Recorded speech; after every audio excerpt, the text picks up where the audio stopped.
daftar periksa penyelamatan jiwa scuba terbaik, menguasai eksplorasi bawah air.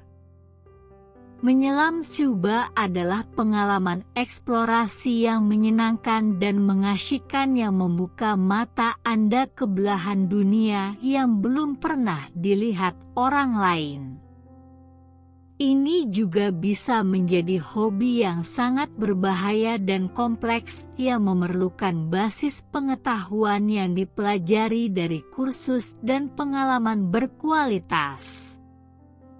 Ada banyak sekali cerita tentang orang-orang yang dalam kursus pelatihan hampir mati saat mempelajari cara menyelam scuba.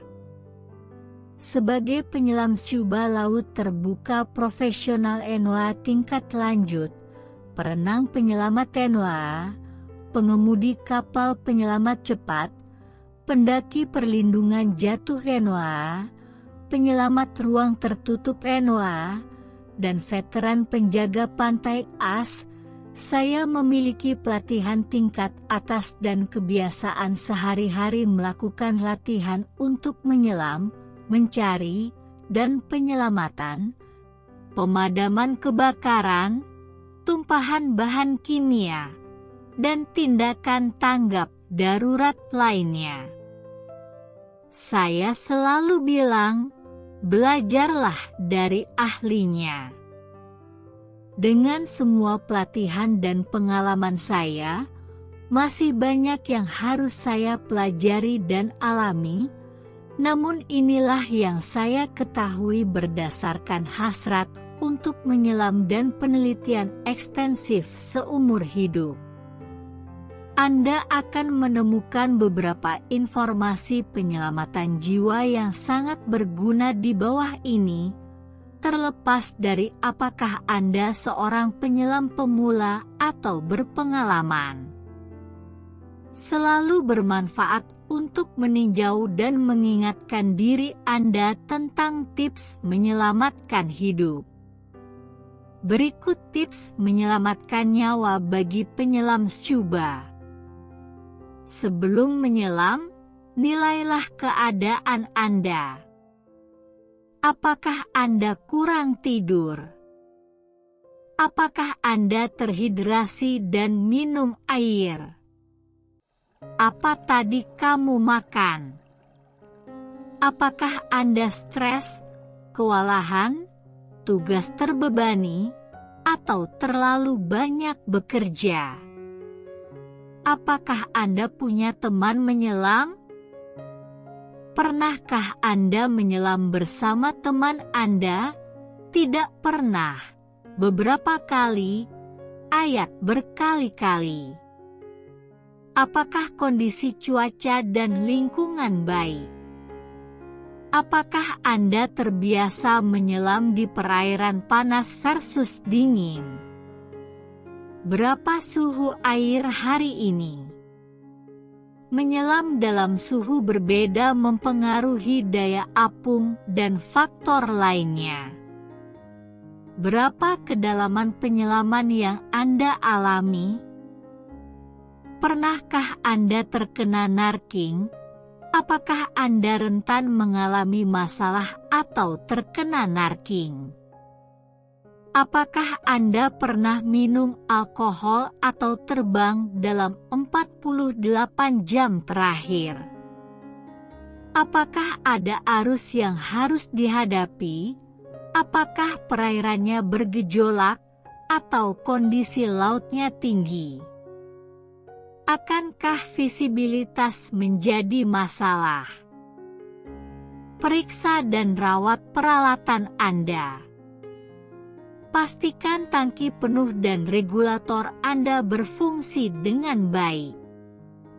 Apakah ini penyelaman kerja dengan kompleksitas tambahan atau penyelaman rekreasional yang sekadar Anda nikmati? Apakah Anda memiliki perlengkapan tambahan yang harus dirawat seperti lampu, tali pancing, pelampung selam, pelampung penanda sinyal, kamera, atau GoPro? Apakah peralatan ini akan mempengaruhi daya apung Anda? Apakah Anda memiliki pisau selam atau kompas navigasi untuk keadaan darurat? Apakah Anda memiliki jam tangan selam dan apakah ini akan membantu Anda di bawah air, yaitu dengan naik turun di kolom air dengan kecepatan yang aman? Apakah Anda sudah melakukan penyelaman berulang-ulang? Berapa kedalaman dan waktu Anda di dasar? Diskusikan rencana penyelaman. Berapa banyak orang yang menyelam? Berapa tingkat pengalaman mereka? Siapakah ahli penyelaman dan siapa yang memimpin penyelaman? Selalu ikuti dive master dan dive leader dengan tekun. Berapa kedalaman maksimal yang direncanakan, waktu di dasar, dan total waktu penyelaman? Rencanakan kedalaman dan durasi penghentian dekompresi. Siapa temanmu? Jalan apa yang kamu ambil? Biota laut apa yang ada di perairan ini, terutama yang beracun atau berbahaya bagi Anda, misalnya bulu babi, hiu, gurita, barakuda, beberapa bintang laut, pari, ikan batu, ikan singa, delel. Bagaimana kondisi lingkungan yang diharapkan? Tinjau dan bandingkan rencana dengan bagan tabel selam. Sinyal apa yang akan digunakan selama penyelaman ini, dan sinyal apa yang harus digunakan dalam keadaan darurat. Masalah keamanan apa saja yang ada pada penyelaman ini? 2. Menyelam. Hati-hati. Cedera cenderung terjadi ketika Anda gagal merencanakan penyelaman dan menyelam sesuai rencana Anda. Hindari mengubah rencana selama penyelaman. Contohnya adalah ayo masuk lebih dalam, ayo jelajahi tempat yang belum pernah kita kunjungi, ayo lampaui kedalaman atau waktu yang direkomendasikan untuk pasokan udara Anda. Ayo sentuh benda yang belum pernah kita sentuh ini. Hanya selami tingkat pelatihan, sertifikasi, dan pengalaman Anda. Jangan mencoba penyelaman yang dalam, penyelaman aktif, atau penyelaman teknis tanpa pelatihan dan sertifikasi yang tepat. Selalu menyelam dengan seorang teman. Saya lebih suka selalu menyelam dengan seseorang yang lebih berpengalaman daripada saya. Dengan cara itu saya berada dalam situasi terbaik dalam keadaan darurat tetapi juga dalam situasi terbaik untuk mempelajari sesuatu yang baru dalam setiap penyelaman. Awasi lingkungan sekitar Anda, termasuk penyelam lain, perahu, kedalaman, lingkungan sekitar, dan kehidupan laut. Hindari menyentuh atau mengganggu kehidupan dan lingkungan sekitar Anda. Waspadai ketinggian udara, kedalaman, kecepatan naik turun, teman selam, dan master selam. Jangan menyimpang jauh dari orang lain.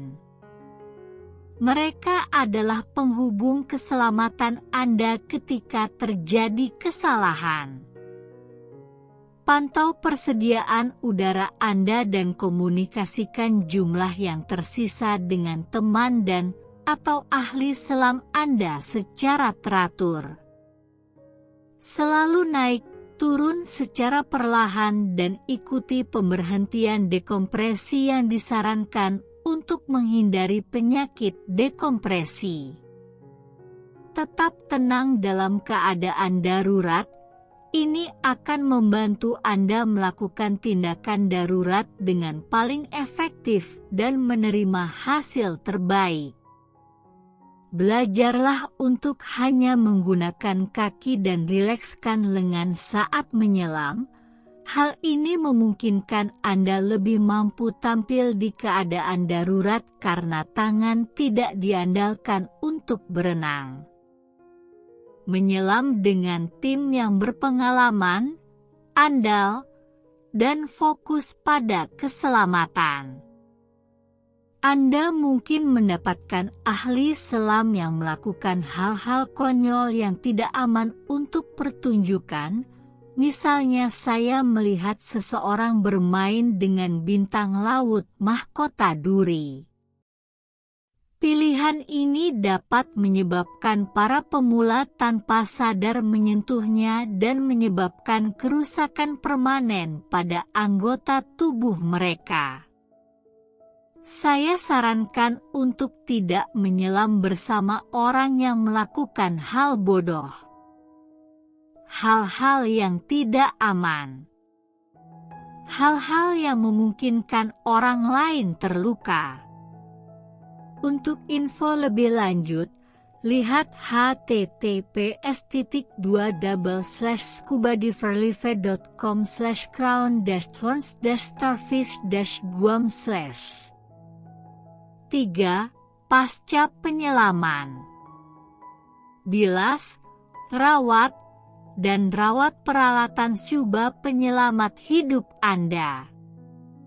Saat Anda menjalani hari yang panjang dengan penyelaman berulang atau kedalaman yang dalam, tetap waspada terhadap kondisi emosional dan fisik Anda dan teman Anda. Anda dapat mengalami masalah yang mengancam nyawa pasca penyelaman dalam 24 jam berikutnya. Jadi sebaiknya Anda saling mengecek satu sama lain meskipun melalui SMS atau telepon singkat. Jangan terbang dengan pesawat selama 48 jam ke depan. Berhati-hatilah, jadilah strategis dengan siapa Anda menyelam, dan yang terpenting nikmati petualangannya. Pengalaman di bawah air sungguh tak ternilai harganya. Selamat bersenang-senang. Terima kasih semua telah bergabung dengan saya dalam video ini.